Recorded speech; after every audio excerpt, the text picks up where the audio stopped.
Salut les Tokuvors, c'est Arnaud de HeroShock.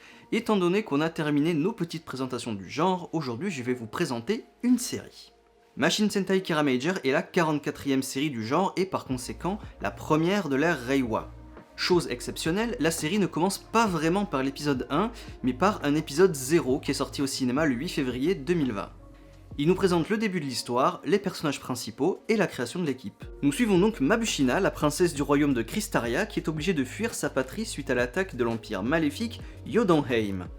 Avant de disparaître, son père, le roi Ordine, lui confie 5 pierres précieuses dotées de conscience du nom de Kiramei Stone, ainsi que la mission de leur trouver de rayonnants partenaires humains. Leur but est bien évidemment de protéger la Terre, qui est la prochaine cible de Jotunheim. Ces partenaires humains possèdent tous en eux le Kiramental, comprenez par là une mentalité rayonnante, c'est-à-dire la capacité d'être très doué dans un domaine et de rayonner grâce à ça. Murio Akataminami, un vieil ami du roi et fondateur de l'organisation Kara, va aider Mabushina à les trouver. Murio agira un peu comme le mentor de l'équipe qui les entraînera et les guidera parfois sur le droit chemin. Nous nous retrouvons donc avec Tametomo qui a été choisi par Chauvelor, la pierre jaune, pour devenir Kiramei Yellow. Champion d'e-sport, il met en pratique son talent au FPS pour manier son arme au combat. Mac, la Kiramei Stone verte, a choisi Senna pour devenir Kiramei Green. Championne de sprint mais aussi maligne et curieuse, son atout au combat est bien entendu sa vitesse. Jetta, la Kiramei Stone bleue, a choisi Shiguru pour qu'il devienne Kiramei Blue. Acteur beau gosse de films d'action, il se bat principalement avec des épées. Choisie par Eliko, la Kiramei Stone rose, Sayo devient Kiramei Pink. Chirurgienne de génie très célèbre mais aussi experte en Aikido, elle peut tout aussi bien être sérieuse que puérile par moments. Et enfin Fire, la Kiramei Stone rouge, choisit le jeune Juru pour devenir Kiramei Red, le leader de l'équipe. Au début de l'aventure, ce lycéen de 17 ans ne rayonne pas comme les autres, mais il a une imagination débordante et apprendra à être un héros. Durant la série, il découvrira que son Kiramental est justement son imagination et qu'il est capable de rendre physique tout ce qu'il imagine. Donc ce sera un atout extrêmement important pour la suite.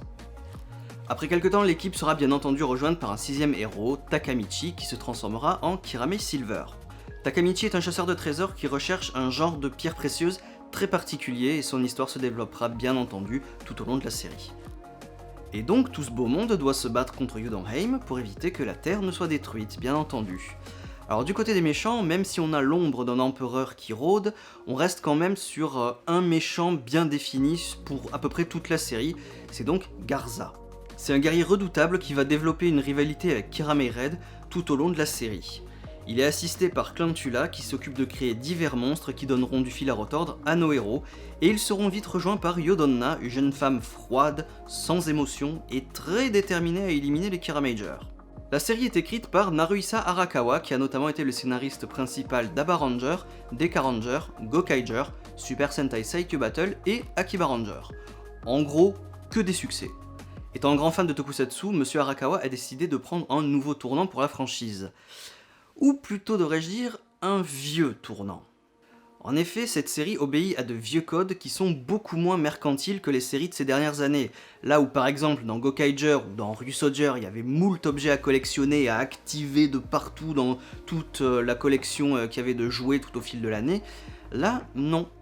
Comme dans Bioman ou dans Jetman, les héros se contentent simplement d'un appareil de transformation, d'une épée et d'un pistolet. Voilà. Mais là où le clin d'œil est plus flagrant, c'est au niveau des monstres du jour. Ils s'appellent les Jamenshi. Ce sont des monstres qui ont des designs inspirés directement des généraux de l'armée de la Croix-Noire, c'est-à-dire les antagonistes principaux de la toute première série Sentai, Himitsu Sentai Go Ranger. Un simple juste au corps coloré, une grosse tête et une cape, et on obtient un monstre facile à décliner sur une 50aine d'épisodes. Pour pousser les clins d'œil encore plus loin, la série fait aussi référence à une autre branche du tokusatsu, les kaiju.